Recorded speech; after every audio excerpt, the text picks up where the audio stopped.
On the 17th day of Donald Trump's war with Iran, he openly pleaded with America's allies to help him reopen the Strait of Hormuz, which, while also claiming he doesn't need anybody to help him get that done. Watch this. We strongly encourage the other nations to get involved with us and get involved quickly and with great enthusiasm. I have that from a number of them, and I'd like to say their names, but frankly, I don't know if they would want me to or not, because maybe they don't want to be targeted. Numerous countries have told me they're on the way. Some are very enthusiastic about it, and some aren't. Some are countries that we've helped for many, many years. We've protected them from horrible outside sources, and they weren't that enthusiastic. And the level of enthusiasm matters to me. My attitude is, we don't need anybody. We're the strongest nation in the world. We have the strongest military by far in the world. We don't need them. But hi, friends. Mockler back again. Missed these sessions. A hand-picked MAGA loyalist in a top national security position has resigned in protest and released a devastating public letter explaining why. The rupture reveals deep fractures within Trump's own movement, coming from a true believer, not an enemy. The person we're talking about is Joe Kent, and his story is extraordinary in ways that make this resignation particularly damaging to Trump. Kent is a former Green Beret. He's a combat veteran. He's someone who has actually fought for his country. He's someone who knows what war is actually like. He's someone who understands the cost of sending soldiers into combat. And he's also someone whose wife was killed in Syria. It's interesting. I'm almost doing it in some cases, not because we need them, but because I want to find out how they react. Because I've been saying for years that if we ever did need them, they won't be there. Not all of them, but they won't be there. Confusing? This comes after President Trump threatened our NATO allies if they didn't help us. In an interview with the Financial Times on Sunday, Trump said NATO faces a, quote, very bad future if our allies don't help with the Strait of Hormuz. And according to the Wall Street Journal, those very comments came as Trump and his team were imploring other countries to get on board and help with the strait and tamp down this energy crisis. The Journal also reported that Trump was well aware of the risk that Iran could close the strait if the U.S. attacked. That is according to people with knowledge of the discussions. But he decided to do it anyway, saying that Iran would back down before closing the strait. But of course, you're here now, and that is the opposite of what happened. According to AAA, right now, the average cost of a gallon of gasoline is up 79 cents from 4 weeks ago. Meanwhile, the strikes are ongoing in the Middle East. Today, an Iranian drone attack. He has personal experience with the consequences of military interventions in the Middle East. He lost his wife. He understands what it costs. Kent is also a hardcore Trump supporter. He's run for Congress twice on a Trump-aligned platform. He's been part of the MAGA movement. He's been a true believer. He's not someone who's been trying to undermine Trump. He's someone who has been actively supporting Trump. And then Trump appointed him. Trump made him the director of the National Counterterrorism Center. That's a top position. That's a top national security position, and Kent was confirmed by the Senate in a narrow vote. He went into that position as a true Trump loyalist. He was publicly defending Trump's tough stance on terrorism. Took place at a Dubai airport, and it lit a fuel tank on fire. Also, Israel said it would keep hitting Iran as long as it needed. Some think Israel is preparing for a full ground invasion of Lebanon to take on Hezbollah. At this point, Israel says it is only limited ground operations, and that's what they have underway. And earlier today, U.S. military officials did confirm to MS Now that around 200 American service members have been injured so far in the war. Those injuries occurred in 7 different countries across the Middle East. That, of course, is in addition to at least 13 service members that we know of who have been killed. And yet, despite all of that, the president still seems to be looking ahead to another possible military intervention. I do believe I'll be having the honor of taking Cuba.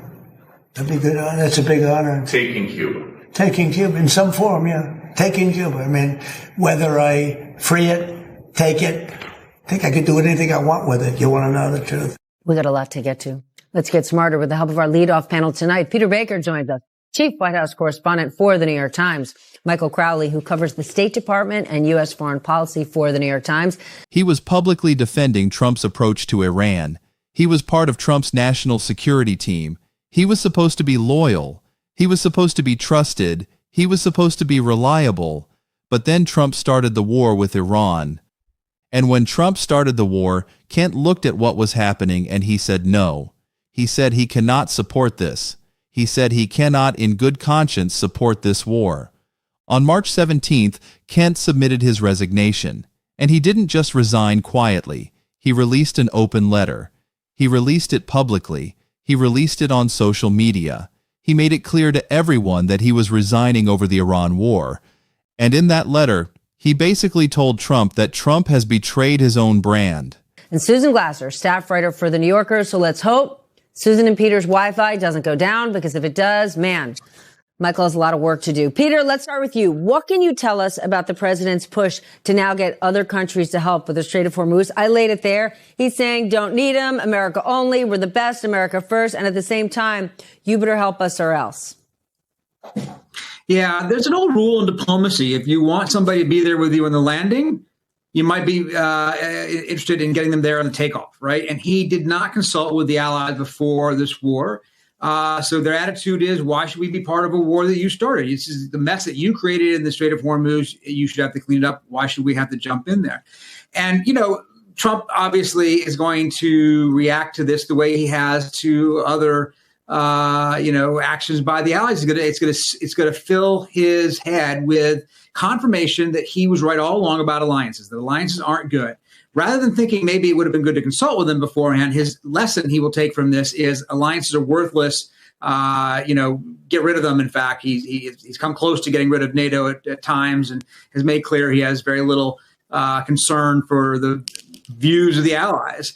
And yet, of course, when he needs them, even if he says he doesn't need them, then suddenly he does care about them.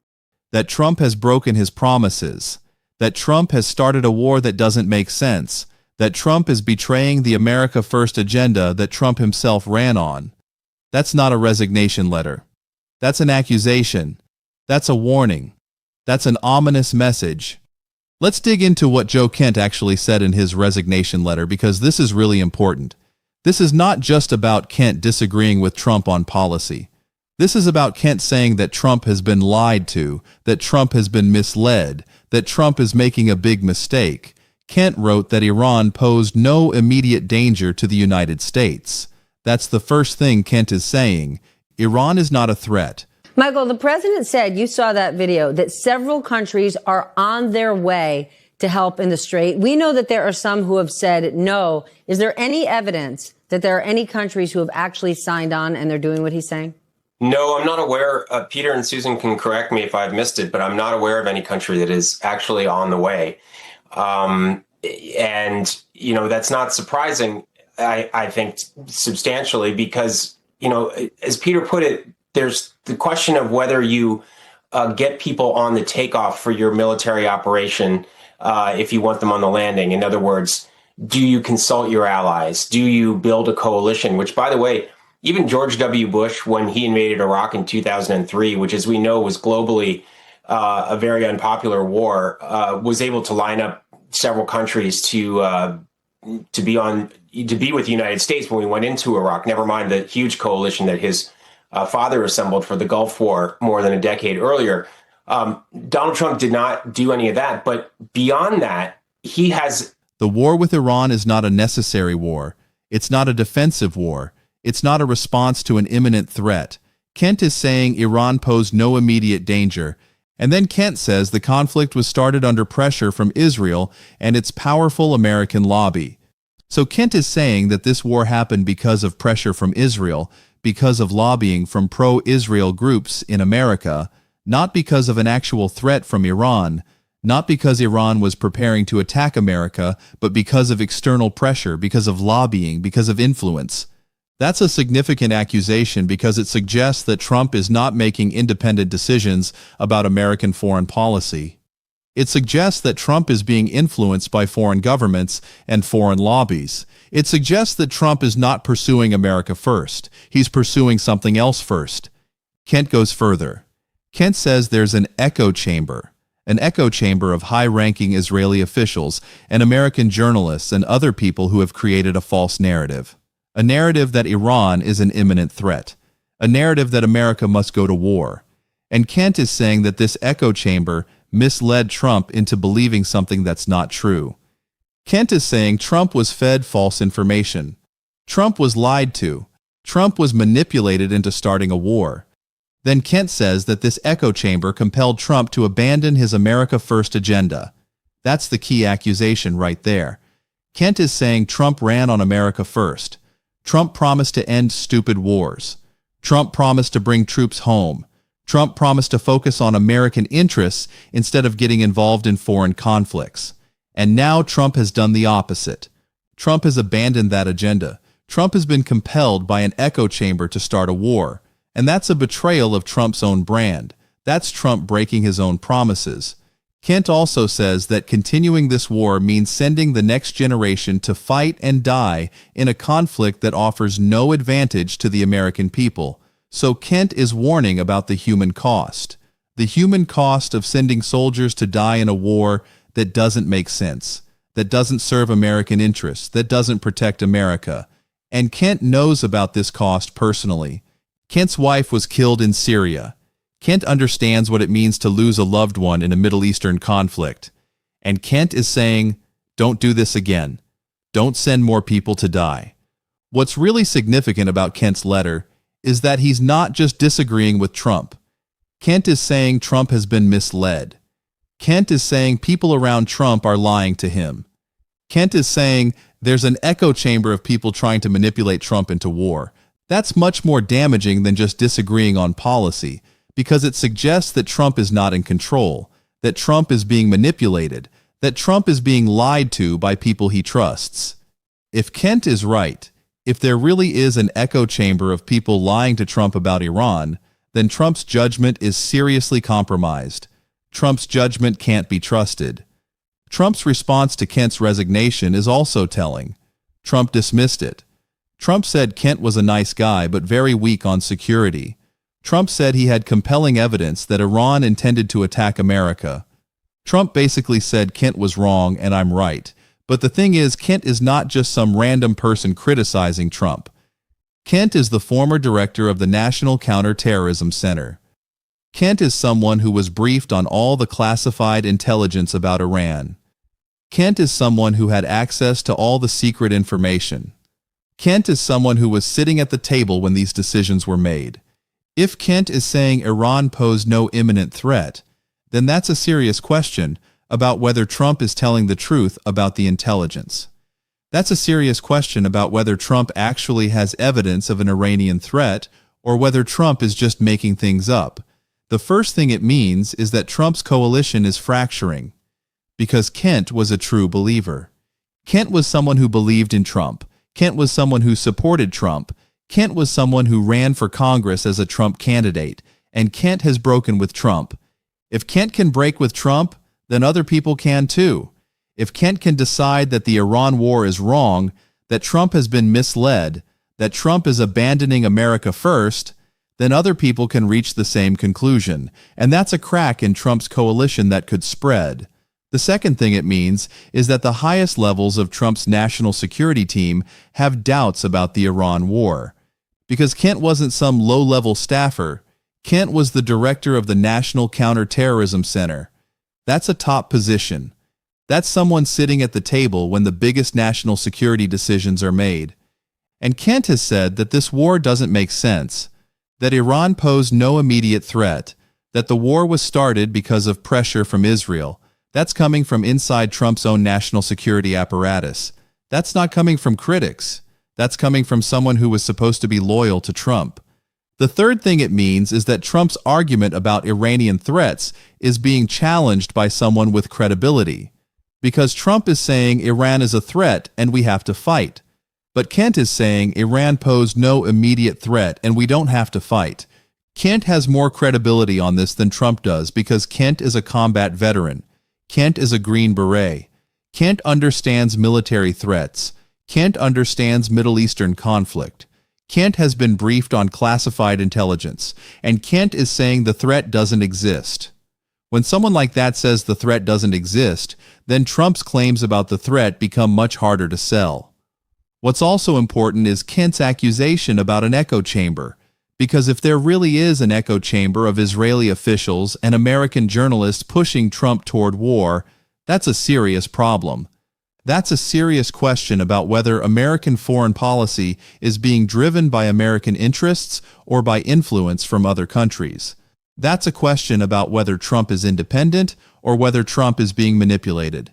Once that question is raised, once it's raised by someone with credibility like Kent, it becomes hard to put that question back in the box. People start wondering whether Kent is right. People start wondering whether there really is an echo chamber. People start wondering whether Trump is being manipulated. Trump ran on America First. That was his entire brand. America First was supposed to distinguish Trump from other politicians. That was supposed to be what made Trump different. But now his own counterterrorism director is saying Trump has abandoned America First. That's a direct attack on Trump's brand. That's someone saying Trump is not delivering on his central promise. And that's really damaging because America First was supposed to be Trump's thing. It was supposed to be what defined Trump's presidency. And now Kent is saying Trump has abandoned it. Kent is not just resigning. Kent is sending a message. Kent is warning. Kent is saying if you continue down this path, you're going to repeat the mistakes of the past. You're going to send people to die for nothing. You're going to betray your own supporters. That's an ominous warning. That's Kent basically saying Trump is heading towards something bad, towards something destructive, toward repeating past mistakes. Trump can't really respond to this effectively. Trump can dismiss Kent as weak. Trump can say Kent is wrong, but Trump can't dismiss the substance of what Kent is saying. Trump can't dismiss the fact that Kent was the counterterrorism director. Trump can't dismiss the fact that Kent was briefed on classified information. Trump can't dismiss the fact that Kent is a combat veteran. Trump can't dismiss the fact that Kent actually knows what he's talking about. Trump just dismissed Kent personally. Trump called him weak. But Trump didn't actually address the substance of Kent's arguments. That avoidance itself is damaging because if Trump had a good answer, if Trump had evidence that Iran was an imminent threat, Trump would present that evidence.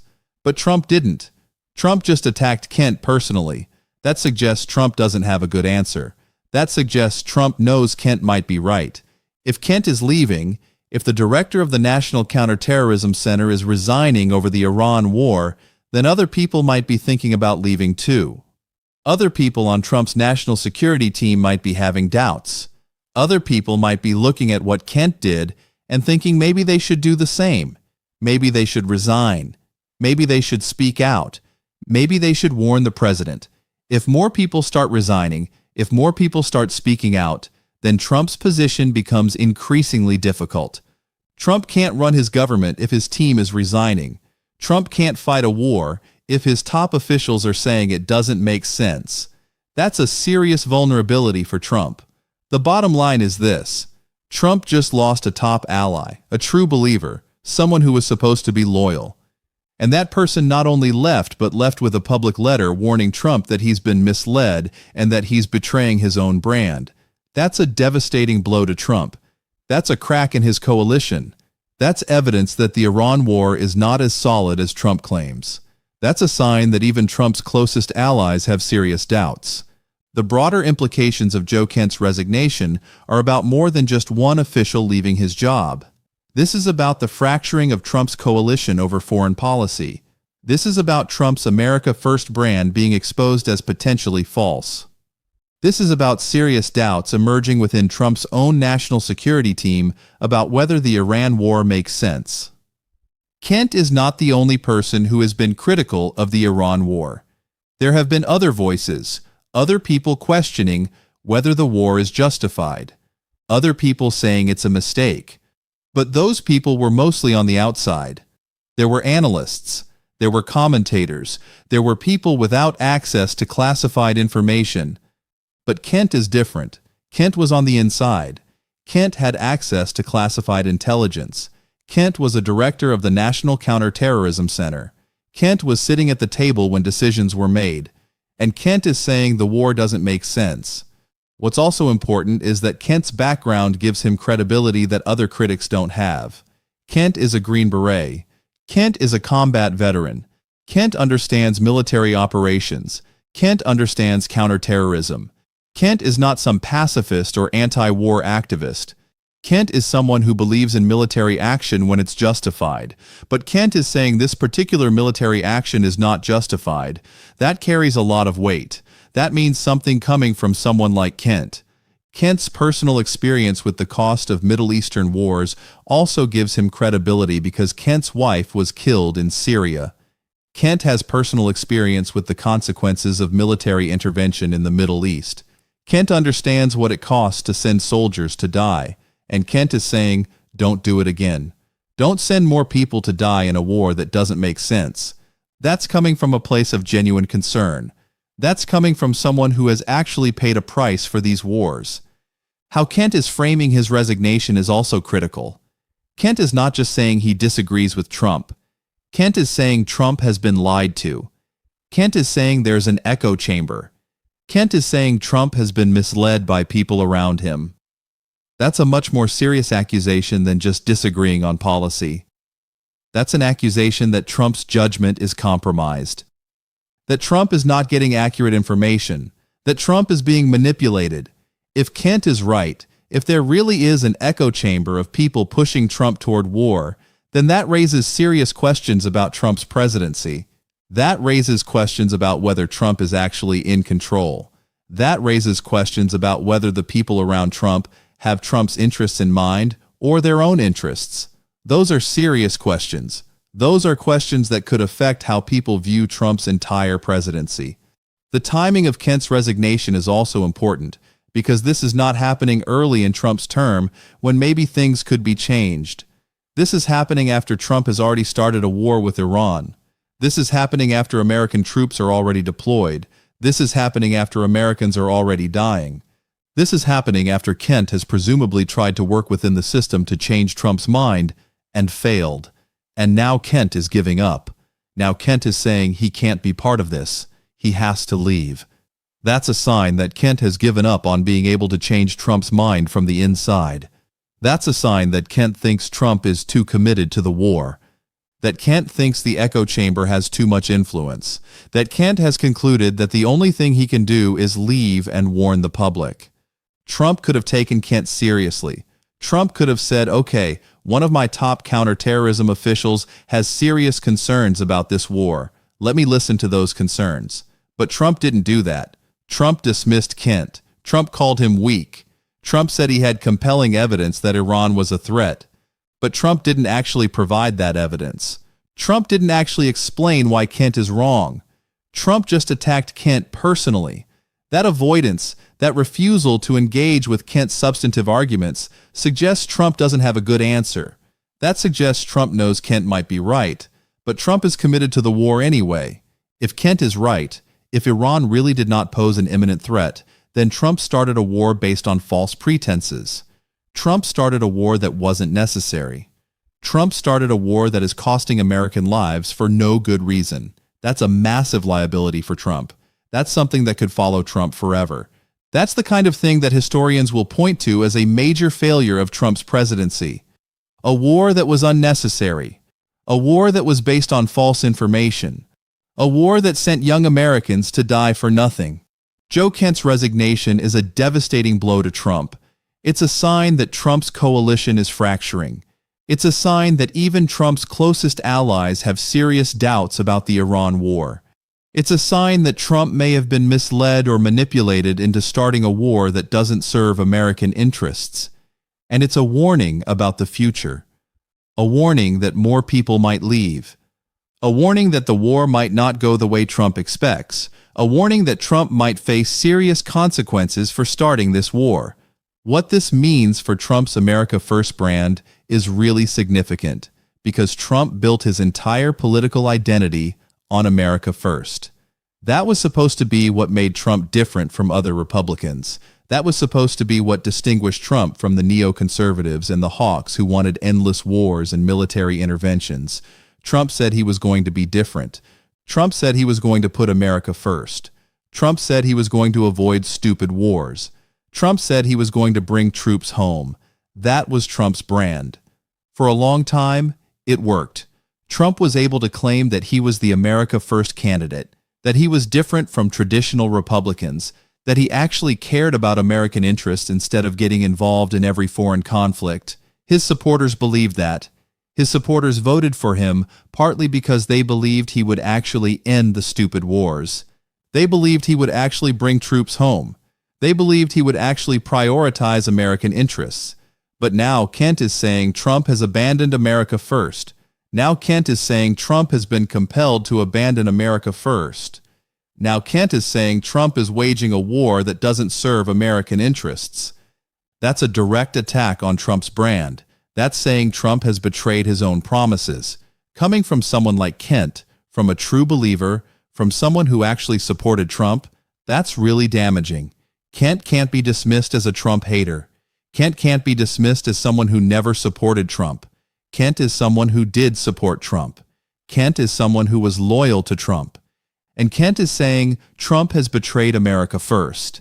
That accusation is going to resonate with Trump's base because a lot of Trump's supporters are anti-war.